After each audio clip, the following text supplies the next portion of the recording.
నమస్కారం, సిటీ వార్తలకు స్వాగతం. నగరంలో కమిషన్లు లేకుండా ఎటువంటి అభివృద్ధి కార్యక్రమాలు జరగడం లేదని జనచైతన్య వేదిక రాష్ట్ర అధ్యక్షులు వల్లంరెడ్డి లక్ష్మణరెడ్డి ధ్వజమెత్తారు. The Guntur city ratepayers association సర్వసభ్య సమావేశం పెన్షనర్స్ జిల్లా కార్యాలయంలో జరిగింది. ఈ సందర్భంగా వల్లంరెడ్డి లక్ష్మణరెడ్డి, ఓరుగంటి నారాయణ రెడ్డి మీడియాతో మాట్లాడారు. ఈ సర్వసభ్య సమావేశంలో 20 పౌర సమాజాలు పాల్గొన్నాయని తెలిపారు. ప్రజలు కడుతున్న ట్యాక్సులను సక్రమంగా వినియోగిస్తున్నారా లేదా అనే అంశాలపై పలువురు వక్తలు మాట్లాడారని చెప్పారు. నగర ప్రజలను రోగాల బారి నుంచి కాపాడాలంటే స్వచ్ఛమైన మంచినీటి సరఫరా సక్రమంగా చేయాలని సూచించారు. ఈ కార్యక్రమంలో డాక్టర్ ఆలా వెంకటేశ్వర్లు, జాక్ క్లమాకస్, పౌర సంఘాల నేతలు పాల్గొన్నారు. ఈ సమావేశంలో ప్రధానంగా ప్రజలు కట్టే పన్నులకి తగిన వసతులు, వారి యొక్క హక్కులు కాపాడే విధంగా యంత్రాంగం కృషి చేయాలని చెప్పని వక్తలు తెలియజేశారు. ప్రధానంగా 20 పౌర సంస్థలు ఈ సర్వసభ్య సమావేశానికి హాజరైన ఈ పౌర సంస్థలన్నీ కలిసి ఐక్యంగా గుంటూరు నగరంలో పరిశుభ్రమైన నీటి గురించి, పారిశుద్ధ్యం గురించి, రోడ్ల గురించి ఐక్యంగా కృషి చేయాలని, అవినీతి లేని సమాజం, అవినీతి లేని రాజకీయ వ్యవస్థ, అవినీతి లేని అధికార యంత్రాంగం ఏర్పడాలని, దానివైపు కృషి జరగాలని చెప్పని భావిస్తున్నారు. మ్యాండేటరీ ప్రకారం ప్రతి నెల క్లీన్ చేయటం మాత్రం చాలా శ్రద్ధ పెట్టి చేస్తే జనానికి వచ్చే జబ్బుల్లో 3 వంతులు ఆపిన వాళ్ళు అవుతారు. Prevention is better than cure అనే దానికి ఇది ప్రబల నిదర్శనము. ఈ విధంగా ఇప్పటికైనా చొరవ తీసుకొని ప్రభుత్వ అధికారులు, సంబంధిత అధికారులు గుంటూరు నగర ప్రజలని రోగాల నుంచి కాపాడటానికి మంచినీరు అందించి పారిశుధ్యంలో శ్రద్ధ తీసుకొని జరుగుతున్నటువంటి డెవలప్మెంట్స్, ఆ డ్రైన్స్, రోడ్లు, కల్వర్టులు క్వాలిటీగా చెయ్యాలి. ఇంటర్నెట్ చరిత్రలో సంచలనం సిటీ బ్రాడ్బ్యాండ్. ఇప్పుడు ఇంటింటికి ఇంటర్నెట్, సిటీ నుంచి గ్రామం వరకు అదే స్పీడ్. మీరు ఈ రోజే సిటీ బ్రాడ్బ్యాండ్ కుటుంబంలో చేరండి. రమ్యభారతి సాహిత్య త్రైమాస పత్రిక 16వ సోమేపల్లి సాహితీ పురస్కారాల ప్రధానోత్సవ కార్యక్రమం అన్నమయ్య లైబ్రరీ మీటింగ్ హాల్లో జరిగింది. అన్నమయ్య పార్కులో జరిగిన సాహిత్య పురస్కారాల కార్యక్రమంలో ఆంధ్రప్రదేశ్ తెలుగు సంస్కృత అకాడమీ చైర్మన్ ఆర్డి విల్సన్ ముఖ్య అతిథిగా హాజరయ్యారు. రమ్యభారతి నిర్వహించిన కథల పోటీల్లో గెలుపొందిన కవులు సింగరాజు శ్రీనివాసరావు, జి రంగబాబు, జిఎస్కే కరీముల్లా, ఇంద్రగంటి నరసింహమూర్తి, సింహప్రసాద్, ఎం వెంకటేశ్వరరావులకు పురస్కారాలు అందించారు. గత 16 సంవత్సరాలుగా ఇటువంటి మంచి కార్యక్రమం నిర్వహిస్తున్న రమ్యభారతి యాజమాన్యానికి వేముల హజరత్తయ్య గుప్తా ధన్యవాదాలు తెలిపారు. ఈ కార్యక్రమంలో chairman Mastanaiah, Chalapaka Prakash, Shri Vasishtha, doctor C Bhavanidevi, Shri Kanthasphurthi, పలువురు కవులు పాల్గొన్నారు. ప్రభుత్వ ఉద్యోగిగా ఉన్నప్పటికీ సమాజంలో ఉన్నటువంటి కవులను, రచయితలను, సాహితీవేత్తలని, అలాగే కళాకారులను కూడా వారు ప్రోత్సహిస్తూ ఉండేవారు. కళాకారులు అనే మాట ఎందుకు ఉపయోగించారంటే వారు అనేక సాంస్కృతిక కార్యక్రమాలకు కూడా అధ్యక్షత వహించి లేదా ఒక అతిథిగా వచ్చి ఆ కార్యక్రమాలు జయప్రదం చేస్తూ ఉండేవారు. అందుకని ఆ మాట ఉపయోగించడం సరిపోయింది. మరి వారు పేరుతో అవార్డుల పరంపర నిర్వహించాలని, ఒక కథ రాసిన తర్వాత వారు ఇచ్చేటువంటి సందేశం ఏమిటి, వారు ఎన్నుకున్న ప్రక్రియ ఏమిటి, ఆ కథలో దాగి ఉన్నటువంటి ఆంతర్యం ఏమిటి, ఇవన్నీ కూడా పరిగణలో తీసుకొని ఆయా రచయితలకి అవార్డులు ప్రదానం చేయడం అనేది ఒక గొప్ప విశేషమైనటువంటి. సెంక్లాస్ బ్రిడ్జి నిర్మాణంపై అంబటి రాంబాబు అసత్య ప్రచారాలు చేస్తున్నారంటూ రాష్ట్ర ప్రచార కార్యదర్శి కనపర్తి శ్రీనివాసరావు మండిపడ్డారు. నూతన సెంక్లాస్ బ్రిడ్జి నిర్మాణం పనులను టీడీపీ నాయకులు కనపర్తి శ్రీనివాసరావు, మద్రాల మేని, ఉమ్మడి జిల్లా గ్రంథాలయ చైర్మన్ భీమినేని వందనాదేవి పరిశీలించారు. అనంతరం వారు మీడియాతో మాట్లాడారు. నగర ప్రజలు పడుతున్న ఇబ్బందులను గుర్తించిన కేంద్ర సహాయ మంత్రి పెమ్మసాని చంద్రశేఖర్ 100 కోట్లతో బ్రిడ్జి నిర్మాణం చేపట్టారు. కానీ గత ప్రభుత్వ పాలకులు నగరానికి చేసింది ఏమీ లేదని ఎద్దేవా చేశారు. కూటమి ప్రభుత్వం చేస్తున్న అభివృద్ధిని చూసి అంబటి రాంబాబు ఓర్వలేనితనంతో మాట్లాడుతున్నారని మండిపడ్డారు. మంత్రి పెమ్మసాని చంద్రశేఖర్ పైన బురద జల్లే ప్రయత్నం చేస్తే కూటమి నాయకులు చూస్తూ ఊరుకోరని హెచ్చరించారు. ఈ నగర అభివృద్ధికి మాత్రం కట్టుబడి ఉన్నాడు. ఆయన ఇక్కడ ఎంపీ కేంద్ర మంత్రి అవటం ఈ నగర ప్రజల అదృష్టం అని చెప్పి తెలియజేస్తా ఉన్నా. మరి మా గల్లా మాధవి గారిని, నజీర్ గారిని, రామాంజని డమ్మీలని మాట్లాడాడు. డమ్మీ వ్యవస్థ, మమ్మీల వ్యవస్థ జగన్మోహన్ రెడ్డి సొంతం. అలాంటి మమ్మీ డమ్మీలు మా దగ్గర లేరు. ఈ సేతుబంధన్ కార్యక్రమం పదే కేంద్రం నుంచి ఒకేసారి 500 కోట్లు రావటం అనేది జరగదు. మనమేదో మళ్ళీ ఇంకా ఎక్కువ ఆశిస్తే ఈ ఫండ్స్ కూడా వెనక్కి పోతే మనం నగరాన్ని అభివృద్ధి చేయలేము అని చెప్పాడు. మీ 5 సంవత్సరాల పరిపాలనలో ఈ నగరం ఏమైపోయిందో కూడా అందరికీ తెలుసు. పెమ్మసాని చంద్రశేఖర్ గారు గెలిచి సంవత్సరన్నర అవుతా ఉంది. ఈ సంవత్సరన్నర కాలంలో ఎప్పుడు ఏ నాయకుడు కూడా పట్టించుకోని విధంగా మరి పెమ్మసాని చంద్రశేఖర్ గారు ఈ నగర అభివృద్ధి కొరకు నిత్యం పాటుపడుతూ ఆయన అనేకమైనటువంటి అభివృద్ధి కార్యక్రమాలు చేసి నిరంతరం కూడా ఏ విధంగా ఈ గుంటూరు నగరాన్ని అభివృద్ధి చేయాలనేటువంటి తపన ఆయనలో ఉంది. 99 కోట్ల రూపాయలను మరి బడ్జెట్లో శాంక్షన్ చేపించి ఫ్లైఓవర్ నిర్మాణానికి వెంటనే పనులు చేయడానికి కంకణం కట్టుకొని పనులు స్టార్ట్ చేపిస్తూ ఉంటే ఈ రోజున అంబటి రాంబాబు ఆయన్ని విమర్శిస్తూ ఉన్నాడు. జీర్ణాశయంలో వచ్చే సమస్యలపై తీసుకోవాల్సిన జాగ్రత్తలపై ఎస్హెచ్ఓలో ఆరోగ్య సభ జరిగింది. బ్రాడీపేటలోని ఎస్హెచ్ఓలో జరిగిన అవగాహన సభలో ప్రముఖ జీర్ణాశయ వ్యాధుల వైద్య నిపుణులు డాక్టర్ బి సాయికృష్ణ ప్రసంగించారు. నేడు సరైన ఆహార నియమాలు పాటించకపోవడం వలన ప్రజల్లో గ్యాస్ సమస్య పెరిగిపోయిందన్నారు. పేగుల్లో పెరుగుతున్న బ్యాక్టీరియా విషయంలో జాగ్రత్తలు తీసుకోకపోతే పేగు క్యాన్సర్ బారిన పడే అవకాశం ఉందన్నారు. ఈ కార్యక్రమంలో డాక్టర్ సేవాకుమార్, టి ధనుంజయ రెడ్డి తదితరులు పాల్గొన్నారు. యాసిడ్ని మళ్ళీ వచ్చేది చేయాలి. లేదు నాకు పర్సిస్టెంట్గా ఉంటుంది, ఇలా ఎప్పుడు ఇబ్బంది ఉంటుంది యాసిడ్ వల్ల చెక్ చేయించుకోండి. ఎందుకు ఉంటుంది? లోపల క్రిములు ఉన్నాయా, బ్యాక్టీరియా ఉన్నాయా, వాటి సంపాదన. కొన్ని చోట్ల యాసిడ్ ప్రొడ్యూసింగ్ సెల్స్ ఉంటాయి, కొన్ని క్యాన్సర్లు ఉంటాయి. అలాంటివి ఉన్నాయి, మీకు చూసుకోండి. సార్ అందరూ చెక్ చేయించుకోవాలా? అవసరం లేదు. నాకు ఇబ్బందికరంగా ఉంటే చెక్ చేయించుకోవాలి. ఫస్ట్ 3 వారాలు మామూలుగా డాక్టర్ దగ్గరికి వెళ్ళి మామూలు గ్యాస్ ట్యాబ్లెట్ వేసుకొని వెయిట్ చేయవచ్చు. కానీ చాలా కాలం వాడే ట్యాబ్లెట్లు తగ్గట్లేదు, లేకపోతే నాకు 60 ఏళ్ళు పైన ఉన్నాయి, బాగా ఇబ్బందిగా ఉంది, నాకు తెలిసిపోతున్నాను, నీరసం అవుతుంది, వెయిట్ లాస్ అవుతున్నాను, ఆకలి లేదు, వీళ్ళు చెక్ చేయించుకోవాలి. గ్యాస్ వాళ్ళకి దాంట్లో హెచ్ పైలోని బ్యాక్టీరియా ఉందండి. ఆ బ్యాక్టీరియా స్టమక్ క్యాన్సర్కి కాజ్ చేస్తూ ఉంటుంది. ఎమ్మెల్యే ధూళిపాల నరేంద్ర పుట్టినరోజు సందర్భంగా జిల్లా టీడీపీ కార్యాలయంలో నేతలు కేక్ కట్ చేసి సంబరాలు చేసుకున్నారు. ఈ సందర్భంగా ధూళిపాల నరేంద్ర ప్రజలకు చేసిన సేవలను గుర్తు చేసుకున్నారు. పాడి రైతులు అభివృద్ది కోసం సంగం డైరీని దేశవ్యాప్తంగా విస్తరింపచేశారన్నారు. కోవిడ్ సమయంలో డీవీసీ ఆసుపత్రి ద్వారా ఎంతో మందికి సేవ చేశారని గుర్తు చేశారు.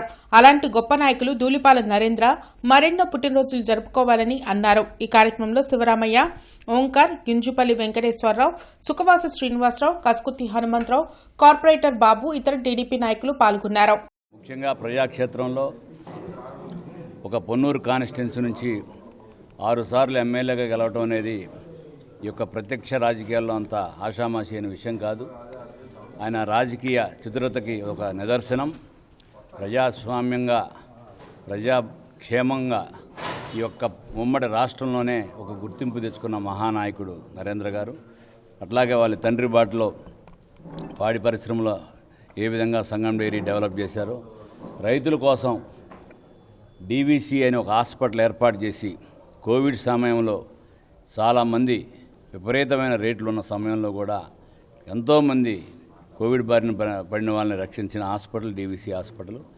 ఇంకా అనేకమైన ప్రజా క్షేమానికి సంబంధించిన సేవ చేస్తూ ఆ యొక్క వెంకటేశ్వర స్వామి ఆశీస్సులతో మరిన్ని జన్మదినాలు జరుపుకోవాలని. సంస్కార భారతి ఆధ్వర్యంలో గార్డెన్స్ శ్రీ వెంకటేశ్వర స్వామి దేవస్థాన ప్రాంగణంలోని శ్రీ పద్మావతి కళ్యాణ మండపంలో భరతమాత పూజా దినోత్సవ వేడుకలు అద్భుతంగా జరిగాయి.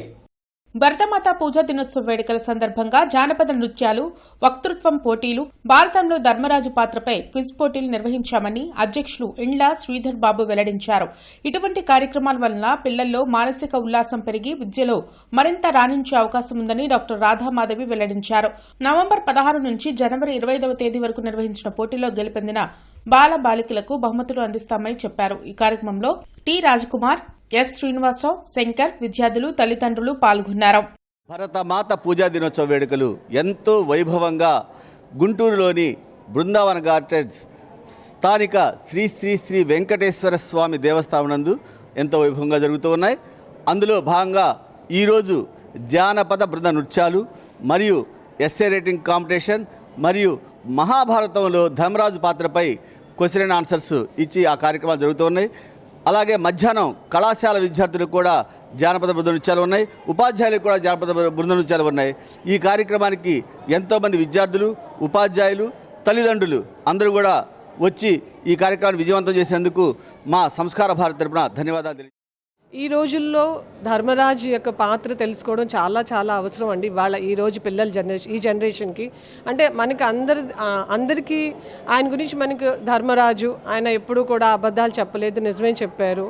కానీ ఆయన యుద్ధం కోసం చేసే నీతులు, ఆయన డిసిప్లిన్, చుట్టుపక్కల అంతమంది 1,00,000 మంది కూడా ఆయన నువ్వు తప్పు అన్నా సరే ఆయన ఆ తప్పును కూడా యాక్సెప్ట్ చేసి ఎప్పుడూ కూడా రైట్ డైరెక్షన్ని ఆయన చూస్ చేశారు. ఇవాళ ఈ జనరేషన్కి నాకు తెలిసి ఆయన పాత్ర చాలా అవసరం. అంటే ఆయన ఫాలో అయితే కనుక వాళ్ళు ఈ జరుగుతున్న డిస్టర్బెన్స్ కానీ వాళ్ళు ఫాలో అవుతున్న డిసిప్లిన్ కానీ ఫాలో అయితే జీవితంలో చాలా చాలా వాళ్ళు పైకి వస్తారని నా ఉద్దేశం. సుప్రసిద్ధ తెలుగు కవి కాసుల పురుషోత్తమ కవి రచించిన ఆంధ్ర నాయక శతకంపై వివరణాత్మక కార్యక్రమాలను ఏర్పాటు చేయనున్నట్లు కాసుల పురుషోత్తమ కవి జాతీయ ఫౌండేషన్ వ్యవస్థాపకుడు కాసుల కృష్ణరాజు తెలిపారు. గుంటూరులో సుప్రసిద్ధ ప్రవచనకర్త డాక్టర్ గరికపాటి నరసింహారావును కలిసి ఆయన తమ కార్యక్రమం గురించి వివరించారు. అందుకు గరికపాటి సానుకూలంగా స్పందించినట్లు కృష్ణంరాజు తెలిపారు. తెలుగు భాష మాధుర్యాన్ని నేటి తరానికి పరిచయం చేయాలనే లక్ష్యంతో ఈ కార్యక్రమాలను తమ ఫౌండేషన్ నిర్వహిస్తున్నట్లు కృష్ణంరాజు పేర్కొన్నారు. పురుషోత్తమ కవి చిత్రపటాన్ని గరికపాటికి అందించి సత్కరించారు.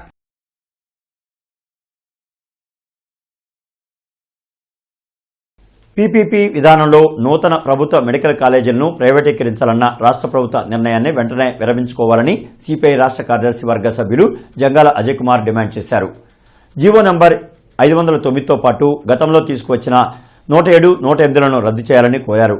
ఈ మేరకు డిసెంబర్ 18వ తేదీన రాష్ట్ర వ్యాప్తంగా మెడికల్ కాలేజీల వద్ద సిపిఐ ఆధ్వర్యంలో ఆందోళనలు నిర్వహిస్తున్నట్లు తెలిపారు. జగన్మోహన్ రెడ్డి ఆనాడు చెప్పినటువంటి దానికి పూర్తి భిన్నంగా దాన్ని వ్యతిరేకించడం జరిగింది. కానీ వాళ్ళు అధికారంలోకి వచ్చిన తర్వాత అదే అంశాల్ని అమలు జరపడానికి కావలసిన పద్ధతుల్లో చంద్రబాబు నాయుడు ప్రభుత్వం వ్యవహరించడం, ఏరు దాటిన తర్వాత తెప్ప తగిలేసిన చందంగా ఉండడంలో ఏమాత్రం సందేహం లేదు.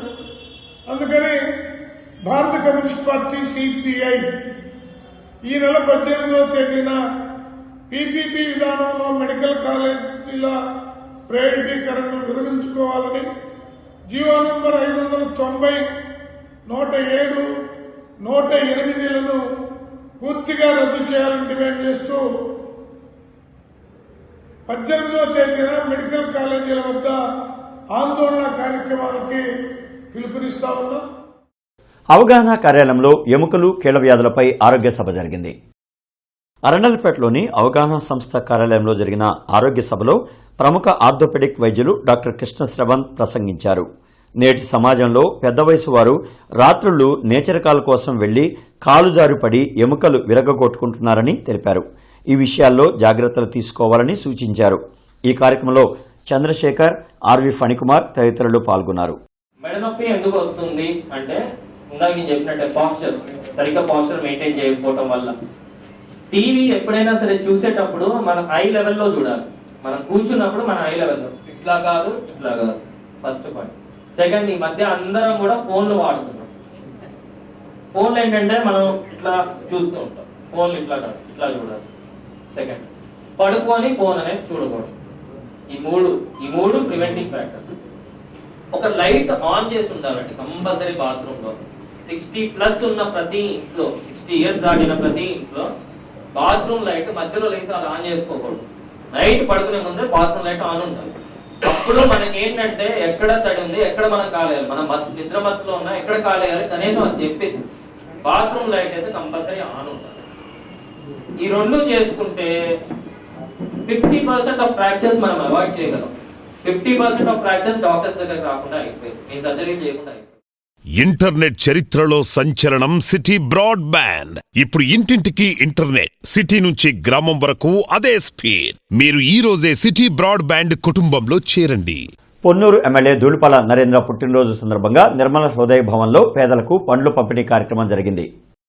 నిర్మల హృదయ భవన్లో జరిగిన పళ్లు పంపిణీ కార్యక్రమంలో మేయర్ కోవెలమూడి రవీంద్ర, ధూళిపాల మిత్రమండలి సభ్యులు పాల్గొన్నారు. ఈ సందర్భంగా మేయర్ కోవెలమూడి రవీంద్ర మాట్లాడుతూ ధూళిపాల నరేంద్ర ఒక నిబద్దత కలిగిన రాజకీయ నాయకులు అన్నారు. అందుకే 6 సార్లు పొన్నూరు శాసనసభ్యులుగా గెలిచారన్నారు. సంగం డైరీ వ్యాపారాన్ని దేశవ్యాప్తంగా విస్తరింపచేసి ఎంతో మందికి ఉపాధి కల్పించారన్నారు. ఆయన మరెన్నో పుట్టినరోజులు జరుపుకోవాలని ఆకాంక్షించారు. ఈ కార్యక్రమంలో సుఖవాసి శ్రీనివాసరావు, బుచ్చయ్య చౌదరి, కసుకుతి హనుమంతరావు, ఈరంటి వరప్రసాద్, నరేంద్ర, అమరేంద్ర తదితరులు పాల్గొన్నారు. ధూళిపాల మిత్రమండలి పేరుతో ప్రతి సంవత్సరం కూడా అనేకమైనటువంటి సేవా కార్యక్రమాలు మరి జరుపుతూ ఉన్నాం. ధూళిపాల నరేంద్ర కుమార్ గారు మరి ఈ రాష్ట్రంలో అందరికీ తెలిసినటువంటి మరి ముక్కుసూటి కలిగినటువంటి ఏకైక నాయకుడు. తెలుగుదేశం పార్టీకి అంకిత భావంతో పనిచేస్తా 6 సార్లు ఇదే నియోజకవర్గం నుంచి ఎన్నికై మరి సంగం డైరీని కూడా సమర్థవంతంగా రాష్ట్రంలో మరి పేరు ప్రఖ్యాతులు ఉన్న డైరీగా తీర్చిదిద్దడంలో కూడా వ్యవసాయ పరంగా కూడా అంటే వ్యవసాయ కుటుంబం నుంచి వచ్చిన కుటుంబం కాబట్టి మరి సంగం డైరీని వారసత్వంగా తండ్రి నుంచి తీసుకొని ఆ వారసత్వం పోకుండా ఆ డైరీని మరి ఎక్కడ కూడా ఈ రాష్ట్రంలో కూడా మంచి పేరు ప్రఖ్యాతులను డైరీగా తీర్చిదిద్దారు. అలాగే రాష్ట్రం ఈ జిల్లాలోనే కాకుండా రాష్ట్రంలో కూడా తెలుగుదేశం పార్టీకి అంకిత భావం కలిగినటువంటి ఏకైక శాసనసభ్యుడు ఎవరన్నా ఉన్నారంటే ఆయనే అని చెప్పచ్చు. ఇక ఈ వార్తలు ఇంతటితో సమాప్తం. నమస్కారం.